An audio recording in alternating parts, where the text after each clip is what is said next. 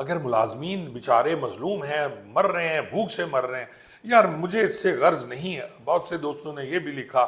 کہ جی جناب وہ تو بڑے ظالم ہوتے ہیں، وہ جی کرپٹ ہوتے ہیں، وہ میں نے مان لیا جی یہ سارے کرپٹ ہیں، جو 161 لوگ ہیں جن کو سزائیں دی گئیں وہ بھی کرپٹ ہیں، اور جو 67 پولیس ملازمین ہیں وہ بھی کرپٹ ہیں۔ تو سر آپ ان کی اپیلیں خارج کر دیں نا۔ اب کل جو مزہ لگے گا وہ یہ ہے، جیسے میں پہلے عرض کر چکا ہوں کہ 161 اپیلیں جو ہیں وہ بطور ڈی اے جی سنیں گے، اور 67 اپیلیں وہ بطور ایڈیشنل آئی جی سنیں گے۔ خبر یہ بھی ہے ناظرین مبینہ طور پر کہ انہیں کہا گیا کہ سر آپ ایڈیشنل آئی جی کی اپیلیں نہیں سن سکتے، کیونکہ آپ نے پہلے تو وہی اپیلیں خود سنی ہیں بطور ڈی اے جی، اب وہ ریویو ہے، اپیل تو ہے نہیں، یا جو سزا انہوں نے دی ہے ہاں اس کی اپیل ہو سکتی ہے، لیکن جو ریجیکٹ کریں گے یہ بطور ڈی آئی جی،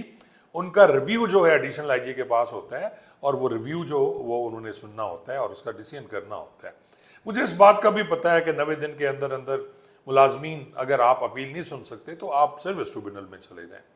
لیکن سر جو صاحب وہ میسج لکھ رہے تھے مجھے، ملازمین کے پاس کھانے کو پیسے نہیں ہیں، کہاں وہ لاکھوں روپے وکیل کو دیں گے، کہاں وہ 5 سال 4 سال انتظار کریں گے۔ چھوٹی چھوٹی سزائیں ہیں، ڈسمسل ٹھیک ہے ہوگی، کسی کی پراپر انکوائری نہیں ہوئی، کسی کی انکوائری ہونے والی ہے، تو یہ ساری چیزیں پینڈنگ ہیں، آپ نکال دیں، کل نکل جائیں گے، یہ سارے خاموش ہو جائیں گے۔ لیکن ایک بات کا میں جواب ضرور دینا چاہوں گا ان دوست کو جنہوں نے کہا جی انہوں نے بڑی تاریخی اس میں اصلاحات کی ہیں، تو وہ اصلاحات کچھ یوں ہیں کہ سرگودا میں جو کرپشن ہوئی ہے پی ایچ پی میں ناظرین، اس میں جو سارے کانٹے بند کر دیے گئے، یہ کمپیوٹرائز کانٹے ہوتے ہیں، آپ کو پتہ ہے، جن پہ وزن ہوتا ہے، اور وزن ہونے کے بعد یہ پی ایچ پی جو کیونکہ ہائی وے پولیس ہے تو اوور لوڈ جو ٹرالے ہیں یا اوور لوڈ گاڑیاں ڈمپر ہیں وہ روڈ پہ اس حالت میں آئیں کہ وہ اوور لوڈ ہوں تو پی ایچ پی ان کا چلان کرتی ہے۔ میری اطلاع یہ ہے کہ ان کی تاریخی اصلاحات میں پچھلے 3 سال سے 50 روپے پر گاڑی مبینہ طور پر، جس کا میرے پاس ثبوت ہے، اور ایک صاحب ہیں جنہوں نے درخواست بھی دی ہے آر پی او صاحب کو، ڈی پی او صاحب کو، وہ انکوائری ہو چکی ہے سرگودا کے ڈی او صاحب کے خلاف، اور اس پہ یہ ہے کہ جی 50 روپے پہلے دیا کرتے تھے، 50 روپے فی گاڑی۔ آپ دیکھ لیں کہ اگر ایک کانٹے پہ 8000 ڈمپر آتے ہیں تو اس کتنے بنیں گے 50 کے حساب سے۔ اور سنا یہ گیا ہے کہ اب جو نئے صاحب آئے ہیں انہوں نے یہ کہا ہے تاریخی اصلاحات میں کہ جی اس کا آپ 150 روپیہ کر دیں۔ 150 دینے سے جب انکاری ہوئے یہ کمپیوٹرائز کانٹے والے، اور مجھے پتہ چلا کہ 550 کانٹے ہیں سرگودا میں، کیونکہ جتنی بھی وہ پتھر آتا ہے، بجری آتی ہے، وہ ساری سرگودا سے آتی ہے۔ اسی طرح جو سیمنٹ فیکٹریاں ہیں، 4-5 سیمنٹ فیکٹریاں سرگودا اور میاں والی کے اس میں ہیں، سرگودا درمیان میں ہے، بالکل وہیں سے ہر گاڑی نے گزرنا ہوتا ہے۔ اور میں حیران پریشان دوپہر سے لگا ہوا ہوں کیلکولیشن میں کہ یار اگر ایک کانٹا 3 سے 4 لاکھ روپیہ ایک چوکی کو دیتا ہے یا جہاں وہ موجود ہے، تو رات میں کتنے بنتے ہوں گے ان افسران کے اور ملازمین کے۔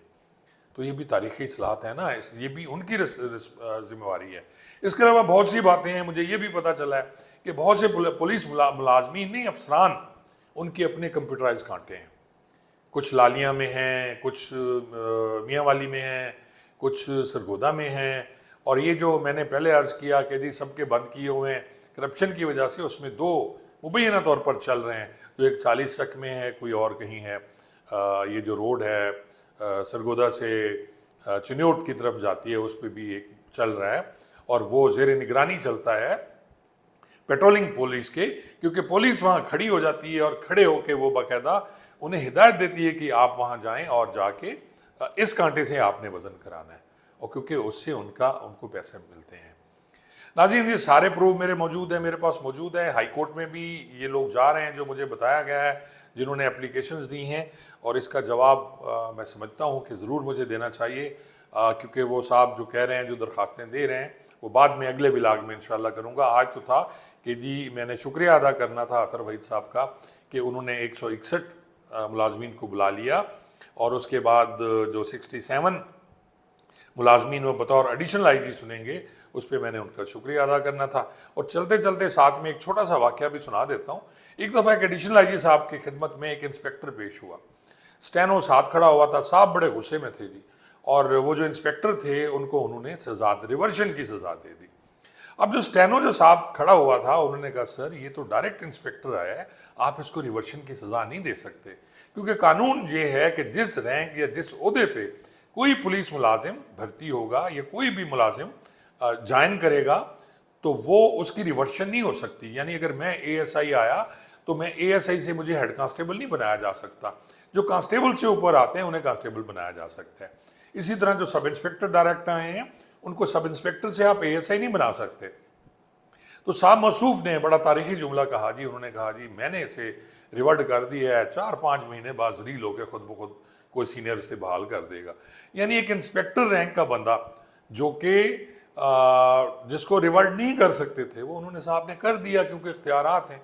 اور سب سے بڑی بات ہے کہ اگر کوئی سیاہ کرے سفید کرے, ہمارے ملک میں نہ آپ عدلیہ کے خلاف جا سکتے ہیں اور نہ ہی نوری مخلوق کی دی ہوئی سزاؤں کے خلاف آپ کہیں نہیں جا سکتے. اپیل میں آپ بحال بھی ہو جائیں, 5 سال کے بعد آپ بحال ہو جائیں تو کوئی بھی ان کے خلاف نہیں جاتا, کوئی سو نہیں کرتا, ان کے خلاف کوئی دعوے نہیں کرتا کہ جناب ہمیں اتنے سال آپ نے اذیت میں رکھا. یہی حال عدالتوں کا ہے کہ عدالت میں سے بری ہو جائیں آپ 13-14 سال بعد, اور بعد میں آپ اس جج کے خلاف کیا کر سکتے ہیں, اس نے آپ کو سزا دی اور سپریم کورٹ نے بری کر دیا. ناظرین آج کا ولاگ ضروری تھا. ایک دفعہ پھر سر شکریہ آپ کا, اور آپ نے ان لوگوں کو بلایا, امید ہے آپ انصاف فرمائیں گے, غصہ نہیں کریں گے سر. بہت بہت شکریہ.